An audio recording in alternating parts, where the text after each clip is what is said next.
Hello. Am I audible? I hear you. Yes, hi. Great to be here. Okay, let's wait for a few minutes. Let some folks join, and then we will start.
Kebu, kindly accept your invitation.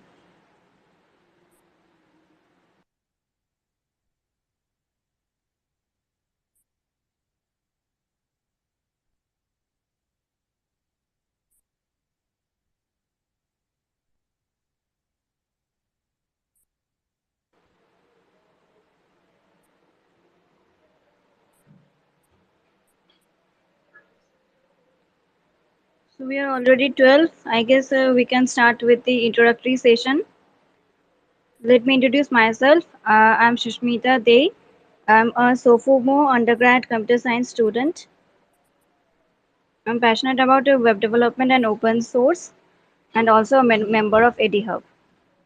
And currently, I got a job, a part-time job as a technical writer at CodeDam. Emma and then Eric, go ahead one by one. Thanks, Susmita.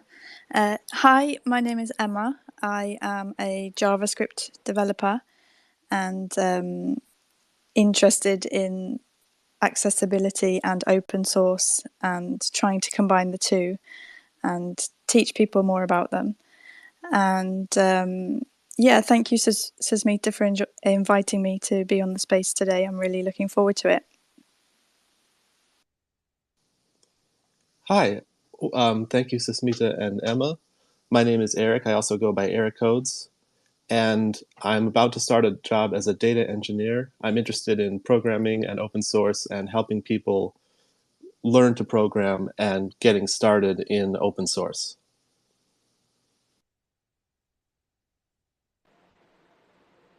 Okay, Boo, I would like you to join as a speaker. I send the invitation.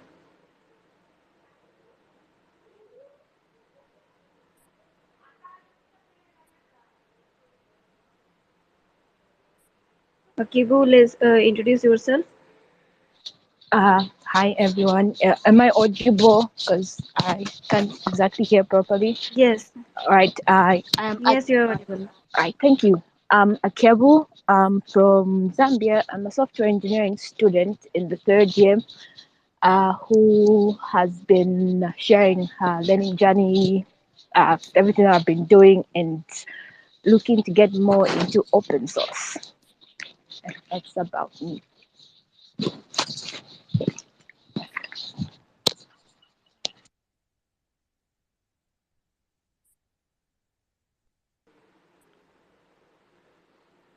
Okay. So I hope we can start our Twitter space now.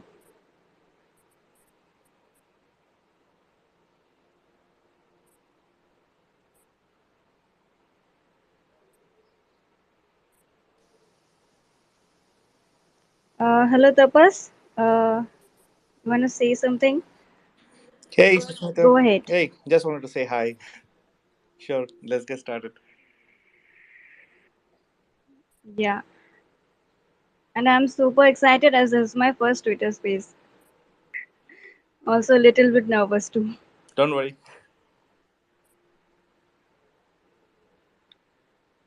So I want to ask everyone, when was what are you having the feeling like when you heard that your first PR or pull request was merged?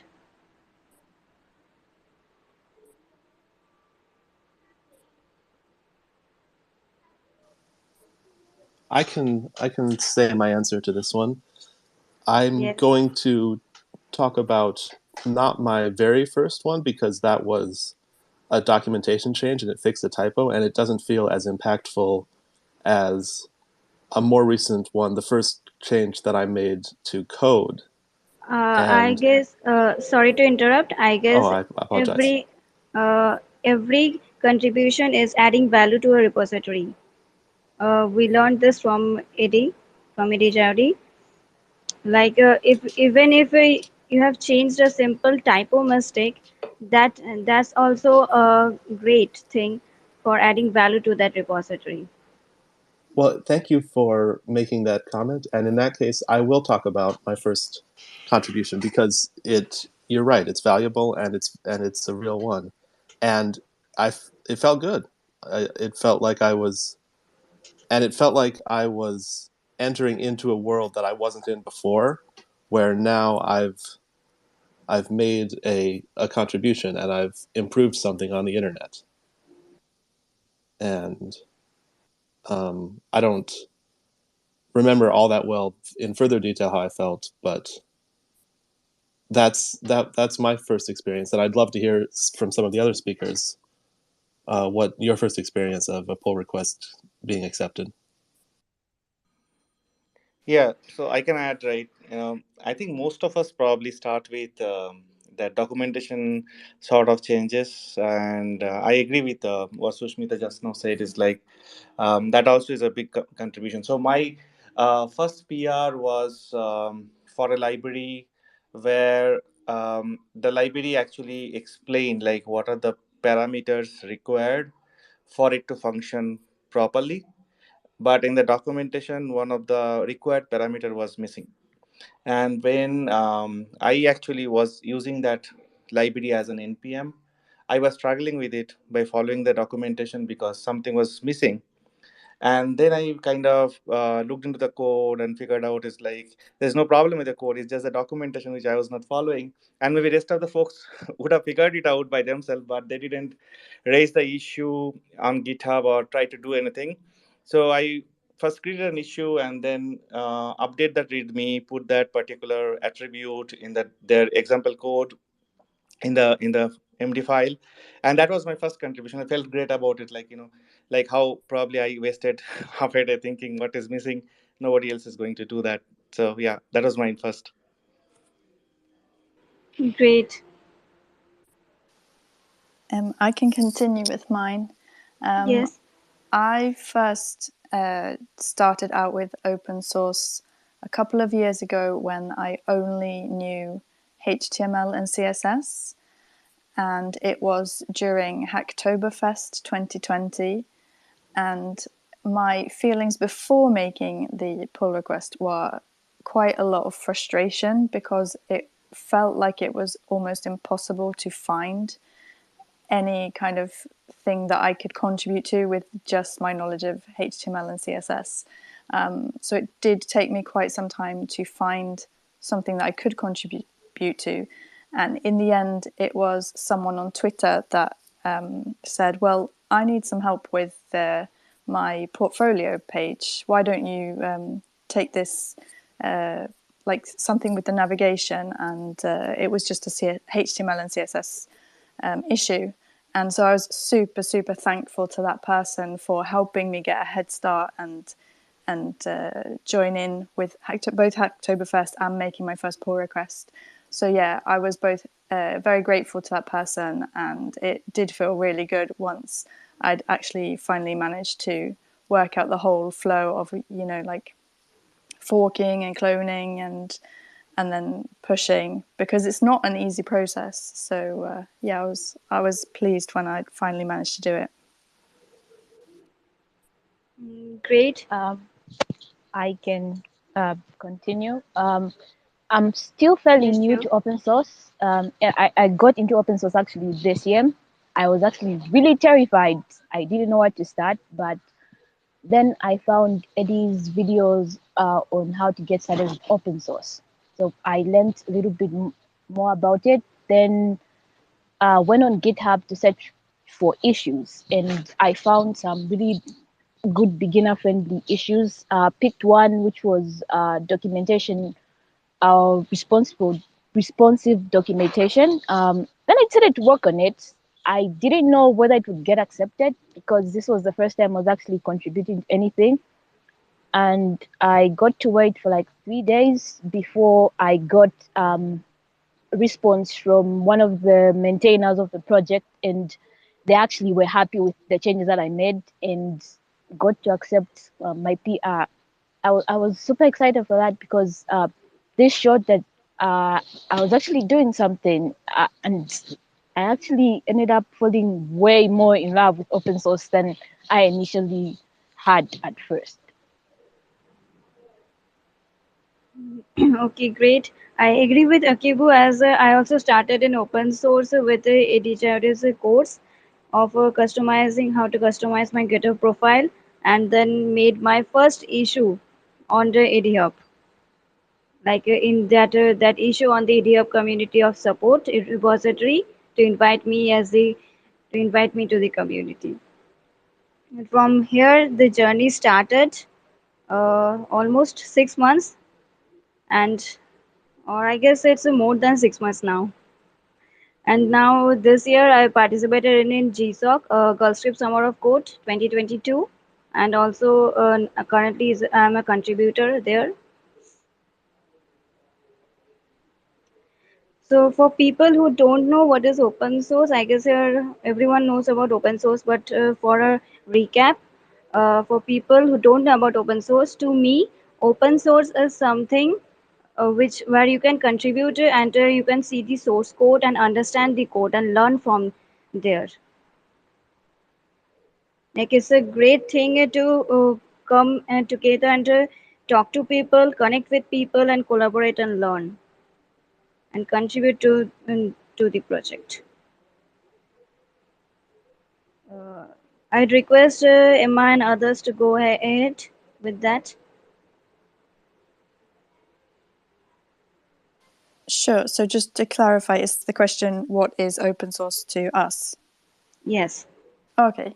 Yeah, I can go first. I think, yeah, I definitely agree. Like, open source is code which is fully accessible and available to everybody to look at, read, learn from, and it will always have a license which says that, you know, it's available for either well, how would you explain it? Like that you are allowed to, what you're allowed to do with the code, so that it's not completely private, but there are different levels of, like, this code you're allowed to completely do whatever you like with, or this code you're allowed to do some things and not other things. So there's different licenses, but the code should always have some sort of license to explain what you're allowed to do.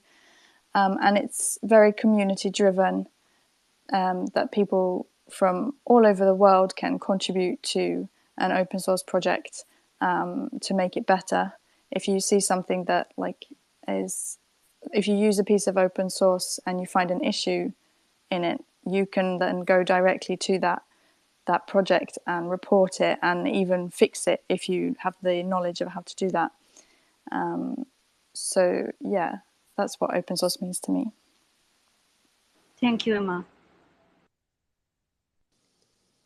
I will echo the part about if something goes wrong, it's you have permission to go and try to fix it. I was listening in on someone's stream and they said that they were choosing which chart solution to use with JavaScript. And one of their considerations was they wanted it to be open source. So if something didn't work the way they wanted, the code was there and out in the open and changeable. And I think that's exciting to know that there are options to change code. So I think the possibility of contributing and maybe not taking ownership, because who really owns open source software, but having right access to something and having permission to use it. It gets back to the license question. What are you allowed to do with the code? So yeah, licenses are also really important. I guess that's all my thoughts for right now. Okay, great. Kebu, I saw your hands were raised. You can speak. To add on Sorry to to interrupt, Tapas. You will speak after Kebu. Sorry. Okay, to add on, open source, other than just having a license, I feel like it also needs to have a code of conduct that tells people how they should conduct themselves when contributing to that project, and also a contributing guideline. Because there's some projects which may be open source, but they actually don't allow you to contribute to that, to their project or their code. Maybe just make changes to the documentation, but you can also use the codes according to the license, but you can't make certain changes because they haven't specified on how you can do that. So I feel like that's a contributing guideline and a code of conduct, two of the most important things that should also accompany any open source project. Great. Yeah. So one thing I want to add, I completely agree with all the points that Emma and others made. It's like, see, the contributor perspective is definitely is like learning, sharing, and giving back to the community and kind of learn from that, build that community. I want to add most from one point from the maintenance point of view, because I've been maintaining some of the open source projects for a while, also contributing to them. It is important like to specify certain guidelines, like we spoke about this contributing code of conduct and the license and things like that, because I have few experiences where people communication and the interaction may not go very well for few with other a few other people, who are the active contributors. The way that people kind of maybe sometimes bit harsh, talking or putting certain comments which may not go very well with somebody else, and that breaks the momentum, that breaks puts people down, right? So it's always good to have that sort of code of conduct and talk about it. It's like, this is a project and it has this particular code of conduct, and make sure that you are actually following that. That brings a lot of harmony, I think, the way that a particular project going to get function. We already discussed, like, who owns the open source project. It's a very very valuable point. It's like we all of us own, and at the same time probably nobody owns. But it is important to know is like we are working for, or we are actually giving our best for certain cause as a community. And when you're in a community, it's like a society, right? We have to kind of live together, putting everybody high in their own respect. So that's one point that I wanted to make, because I have faced it, and if you are new to open source, you might also see certain things. So make sure that you are reading those guides. Those are not just for keeping there. The content has to be read and to be followed. Yeah, I agree with you, Tapas. So, anyone is having any questions?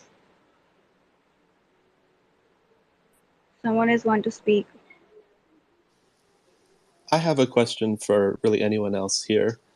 The idea was brought up of, contributing to the community, and how this, for me, I see a mix of helping out the community and also helping out myself for the sake of having experience and for the sake of having sort of an online open resume on GitHub. And I'm just curious how other people balance out the doing this for me versus doing this for the community or for something larger. Hello. Good evening, everyone. Yes, Tejinder. Yeah, good evening. Yeah, this is my first public speaking, and I am little bit nervous, but I want to thanks that I want to thanks every Susmita for hosting this, because open source is a great opportunity to grow with others. Like I am following Tapas from last 1 month, and I have seen that his website React Play, uh, where we can contribute openly. I am studying React from past 1 week, 15 days to 20 days, and I want to contribute some project. So I made one simple project and made a first PR to Tapas website React Play. Then he reviewed my code, and I like that, because there are so many errors in my code, and he reviewed it. So it make me more means it make me more like I can means I can contribute more, and I will learn more. So this is the point I want to say. Means open source is a great opportunity to grow. Thank you, Tejinder. Uh, Eric, can you repeat your question? Yes. To summarize my question for anyone, for all of the speakers, when you make a contribution to open source, how much of the motivation is for your own maybe selfish benefits, like getting experience or getting a record of your public contributions, and how much is for the benefit of the broader community? And is it meaningful to even make that distinction? Yeah, it's a great question. I think it is fine to make that distinction.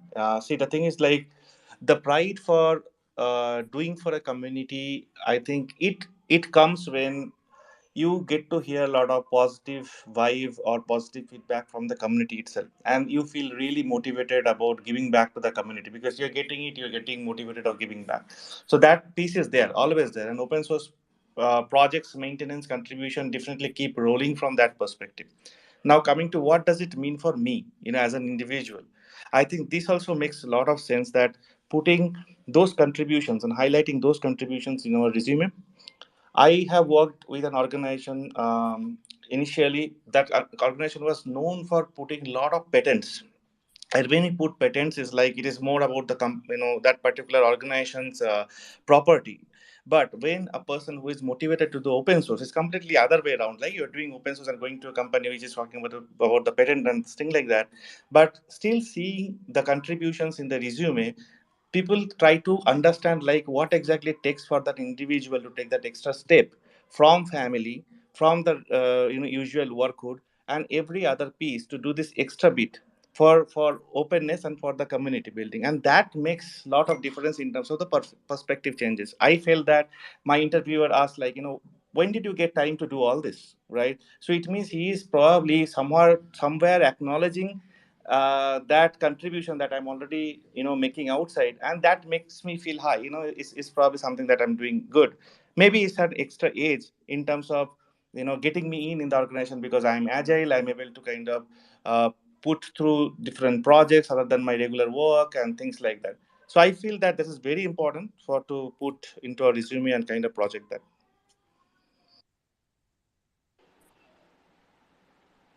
Great, I agree with you. Krish, you can speak. Am I audible?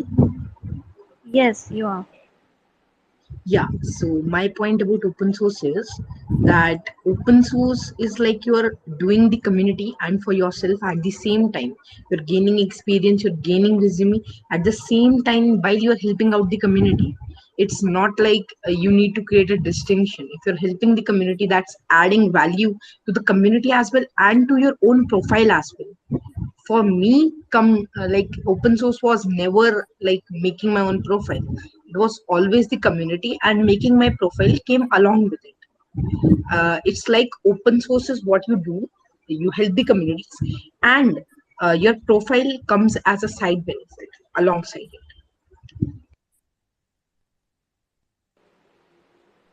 I completely agree with Krish as I have done the same thing as he said in my open source journey. I focused on contributing to the repository. I focused on contributing to the project, and I don't think there need to be any discrimination between that. Like while doing that, you are adding value to that project, and you are also gaining some or little even little. If you are documenting or making changes to the documentation, and you are doing things as a professional, like. What to say like as the for example as if you go to GitHub and you can see many repositories are public there. So there are many projects out there on GitHub, and some are hosted on a GitHub pages also. So there you can see if you make any changes or documentation, and even it is a simple typo mistake to that project, then you are doing it as a kind of professional thing. Like you are gaining some even a little bit of a professional experience, like when you get a job, if you are given the the role of a technical writer or a technical editor, then you will edit the documentation or articles there. So this experience of if you have any previous experience of a documentation, like editing a documentation and making it better, other than and this would help you in your work. Or if you have done any major changes to the project, and when you have become a software developer and you are given to fix a bug or something like that, then this experience will also help you to work. I hope I'm able to explain what I'm trying to say. Exactly. I totally agree with you, Susmita. I also wanted to bring up this small point that open source is not just about making your resume or adding value to the community. While you are doing this, you get a lot more things alongside it. You get knowledge, valuable knowledge that is going to help you further into your career. And after that, you get opportunities, like for example, there is this one repository maintainer in GitHub called Carl, and he got a job at Gitpod after he was adding value to the Gitpod community and making contributions.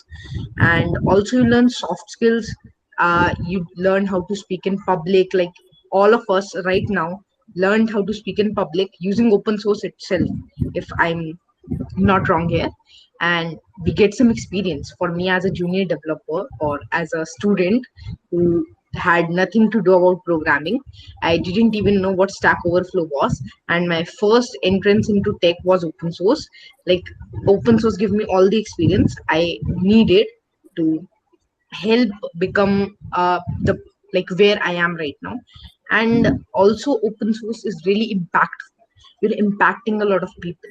If you've ever wondered, just a simple project that's doing something is being used by hundreds of projects, which is being used by hundreds of other projects, and the cycle goes on. So you are making an impact to thousands of projects. Open source does a lot of stuff, and there's no words to explain it. Open source is like, I can't even explain. Open source is that awesome.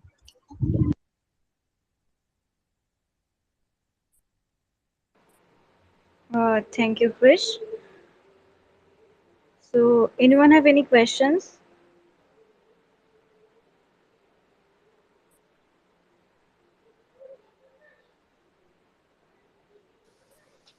I have a question that I'd kind of like to ask on behalf of people in the audience who may not have made their first pull request yet. For any one of the speakers, how did you go about choosing that first pull request, and what advice do you have, given that there are so many options and there can sometimes be a sense, maybe a feeling of pressure to do something worthwhile? How do you recommend finding and choosing and then going through with it on that first PR?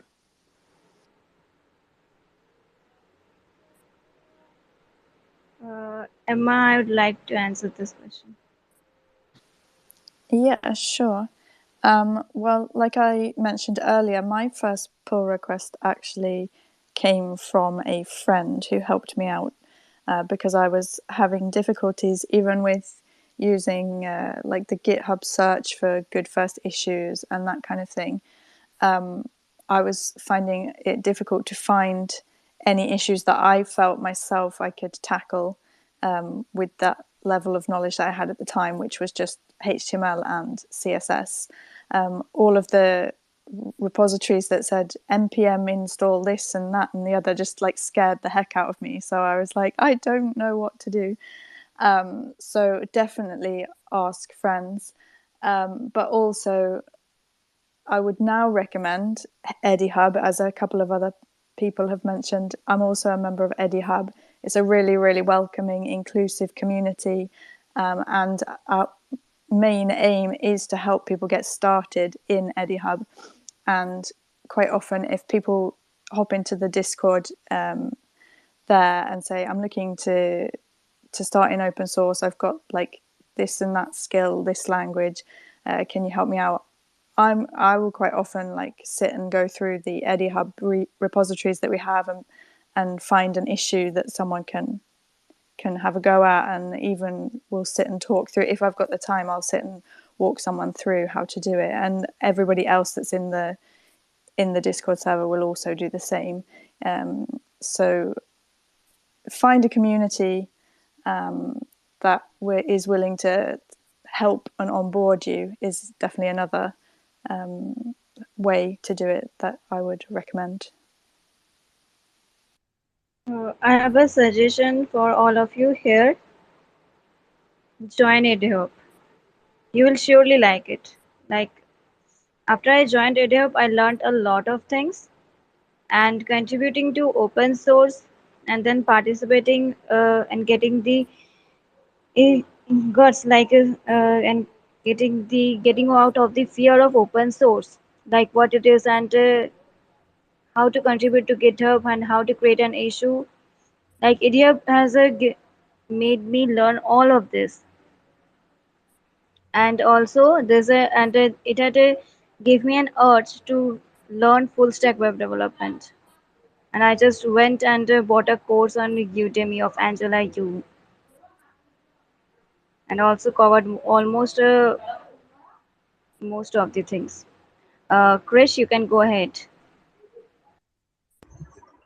As everybody else has been mentioning EdiHub, I'm also going to recommend EdiHub because that's literally the first thing I did when I got into tech. So my tech career started at noon of my 13th birthday, and in the morning I was in EdiHub chatting and learning about things till the time I couldn't make my GitHub account because of timing issues. GitHub follows the PST time zone for the aging, and so I was like learning everything from EdiHub. And then when I got my GitHub account finally, I made my first PR to EdiHub, the Hacktoberfest repo, and I learned everything from that. All right, like how to fork a repo, clone a repo, make a PR, comment, and add description. Everything I learned, how is code reviews done, what happens when a PR is merged, and branches about everything I learned from there. And after that, I went to this GitHub Education Labs because I really didn't had anything to do that day, and I was willing to explore open source. I went to the GitHub Education Lab, and it had so many resources to learn Git and GitHub. I was in the first day of my tech, and I was feeling confident that if somebody has a question related to Git or GitHub, I can tell him. I did like 10 courses that day in like 2 hours, and it was really fun, interactive, and it was actually really great. And if you actually check out the logs of EdiHub after that day, I was feeling so confident that every time somebody asked a question, I jumped in and went to answer it. And soon from this open source thing only, I learned so many things that I became a mentor. Great. Krish, can you elaborate a little bit about the GitHub Labs? Yeah, so GitHub Labs is like what I would say is a course website, which is made by people, contributors, and mostly GitHub. So they have courses which are like bots that are going to create a repository for you. For example, if you want to learn GitHub pages, they are going to create a dummy repository for you, and they are going to step by step teach you everything in Git, like GitHub pages. So I started with the, I think the Markdown one, or that's the only one I can remember properly. So they had this issue. So every time they used to give me this small issue, and I had to tackle this task, which was like really small, like make a heading in Markdown. They used to give me all the code, syntax, and hints, everything. I had to just commit it to GitHub and like practice my skills and do it. So it was like exercise. For example, we do in maths practice questions. It was like practice questions in GitHub where I was learning Markdown, and that they give us issues. We have to create PRs and we merge them, and conflicts and everything, they basically involve everything into that process. So there's this bot, GitHub Labs bot something, and it basically just creates every possible situation that you could face in your day-to-day regular open source journey, so that you can have an experience without you being accountable, because it's a bot in front of you, so you are more confident. Okay, great. Tejinder, want to say something? Go ahead. Yes, I have a question, Susmita. I want to ask this question from Tapas. That for example, if I have made a first PR and that PR is reviewed by like Tapas and assigned again to me, and I have some doubt regarding, means I have made changes and again write a comment like I cannot means I have a doubt in that particular and I am not able to solve it by myself. So how do open source at that point help me, means who do help me at that point of time? I have a question. Yeah, sure. I'll try to answer from my perspective, and others can join in. So one way, if the community is already on a platform like Discord, right? So there we can always ask for help, and people are there on Discord to identify, okay, what kind of problem an individual is facing, and they would be able to kind of respond to that. And Discord is a very good platform in terms of doing this kind of information exchange, and you learn, you move on. The second thing is like what I like personally is the discussions feature in GitHub itself, right? For each of the repository, you can enable the discussions feature, and under discussions feature, we can actually create various discussions based on say QA, or any kind of feature request, or maybe just any discussion that you, or a poll also, right? So discussions could be another one. If the project doesn't have on a platform, on a Discord or things like that, just open the discussions, maybe a QA, and try to tell, like, what kind of problem that you are facing, put some kind of explanation, and then the community will be able to kind of help you out with the answers, and then you can actually go on, and then finally once the problem is solved, the maintainer can mark the discussion as a log, so that no more comments required, but still anybody can go and read the history of it, right? So these are a couple of ways I feel that the community members can be reached out when the problem comes and get the kind of answer and move on. I hope that helps. Thank you, Tapas. Yeah, it helps. I want to add something what Tapas said. Discussions are a very important thing. Like I would prefer wiki section over the discussions. Like instead of wiki section, we must prefer to discussions. Like it's better than the a wiki section, I guess. Yeah. So absolutely, Susmita. So how I make the differentiation is like wiki, where you can probably do some kind of internal documentation about the project. Maybe certain architectural pieces, as code is open source, maybe you want to bring the architecture also very open. So one way that you can do is like you can create definitely README files about that architecture, things like that. Or also you can actually keep things in the wiki where the contributors can even look into update and things like that. But no discussion is, should happen in the wiki space, because that looks very close, right? In the discussion tab is much free flow, much organized, and better way for people to kind of exchange ideas. I agree.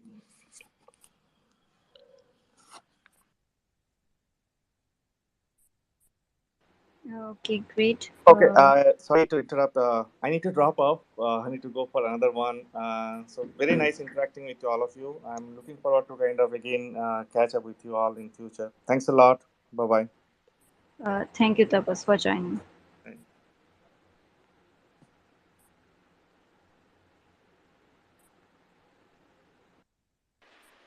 Uh, Susmita, I have one question. Yes, go ahead. I have a confusion between what is issues on GitHub and what is means. What are the issues and discussions? I cannot differentiate between them. Can you elaborate them? Issues are something like if you create a new issue on or inside a repository, that means you want to add something to the repository, and for that you are creating that issue, or you want to make some changes in the documentation. When you create a issue, the repository maintainers will check in, and if you are able, if you are want to, or if you want to, or if you are able to solve that issue, then they will assign it to you, and then you will create the PR. Like it's a kind of confirmation, and that you can do it, or you can create a PR on that and work on it. Or also, if you can't, if you are unable to work on that issue, then someone else will do that. Emma, can you go ahead with this question? Yeah, sure. I would explain it as so issues are maybe something that's quite small that could be tackled quite easily by adding something to the code. For example, like you find a bug in the code, you make an issue, and then someone can, either yourself or someone else can fix the code and push it and make a pull request. Discussions, we use those on EdiHub for bigger things that maybe don't fit just in one issue. And like an example I'm thinking of is we have a discussion about we want to design a logo for the site. So several different people can contribute their ideas, or we want to create a design system for EdiHub that can be used across several different projects. Then we'll create a discussion about it.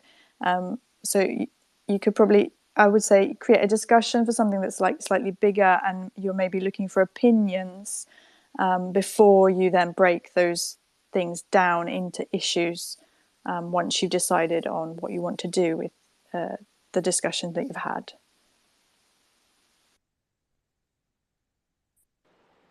I hope Tejinder have got your answer. Tejinder left. Okay, great. Anyone having any more questions? Shivam, do you want to say something? Yeah, it's first time of me speaking as speaker, and it's a great. All of one is pointing something and something. It's a great opportunity as a open source. We all should. I want to add just we all should contribute. Don't think what you know about that technology or don't know about that technology. Just contribute, make an issue or generate an PR, anything. It will give you something as a feedback. You will get to know something about it. It will get you experience. So yeah, open source is a great way to exploring things, getting a real world experience. So I want to just say everyone should contribute. Just don't think contribute to it. It will give you something extraordinary. It will sometimes takes time or it will not, but contributing to it will gonna worth it.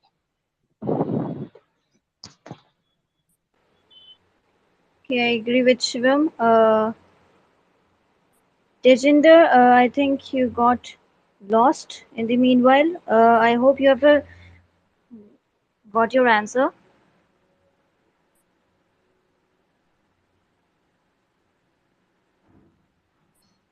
Anyone having any other questions? It's almost being 47 minutes. Great.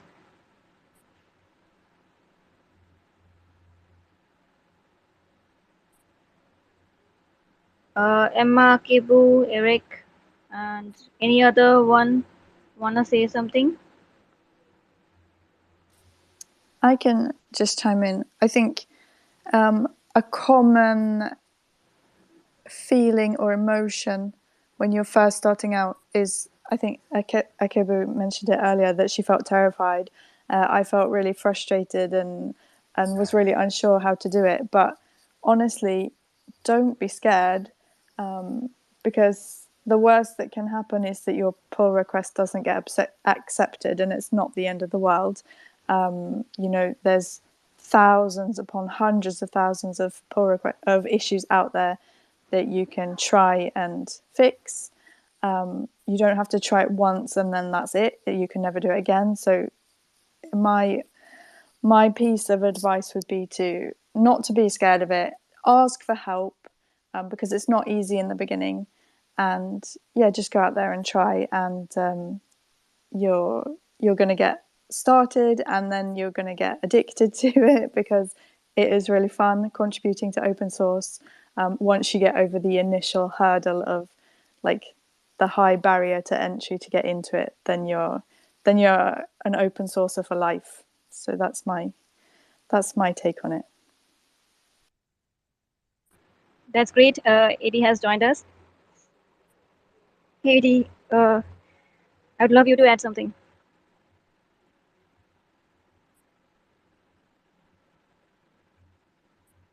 Akibu wants to say something. Akibu, go ahead. Something that I think most beginners need to know is before you make your PR, be sure to read that project's contributing guidelines, because they will help you in what you're supposed to do and how you're supposed to do it. Some projects require you to actually fork and then clone it to your local machine. More others are actually just comfortable with you making direct changes to the repository without having to clone it. So always make sure to read the contributing guidelines if they're present, so you know what is expected of you when you make your PR or your first contribution to open source. That's all I had to say.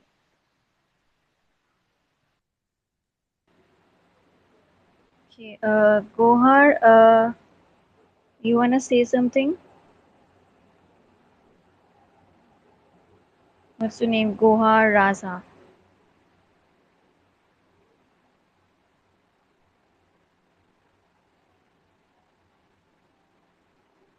Eddie, I'd like you to come up on the stage as a speaker.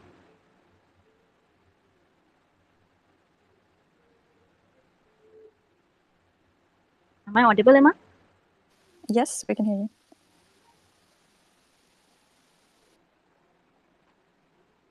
Maybe Gohar is having some problems with their microphone or connection or something at the moment. I think so. I requested Eddie to join to come up on the stage. Hello, can anybody hear me? Can everybody hear me? Hello. Hello. What's your name? My name is Olusegun. Okay. What's your question? Yes. So, my question is this. I'm interested in Golang.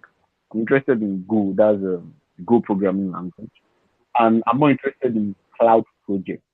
There's projects that revolve around cloud, projects that revolve around the backend, projects that revolve around Kubernetes.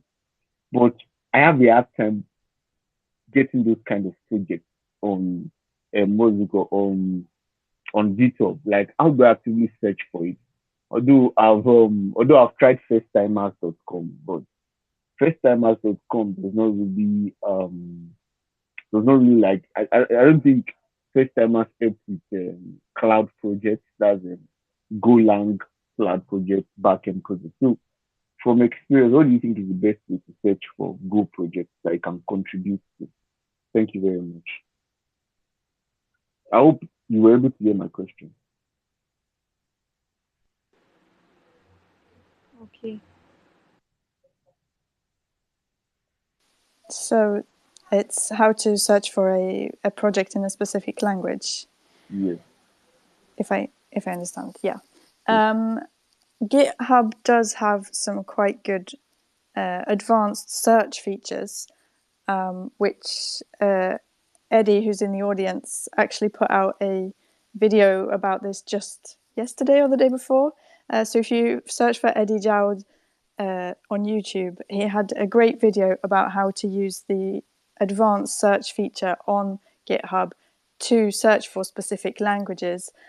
So that is probably the best place to start with looking for things like Golang, because you can find by language, you can filter it by if they've got good first issues, you can filter it by the number of stars,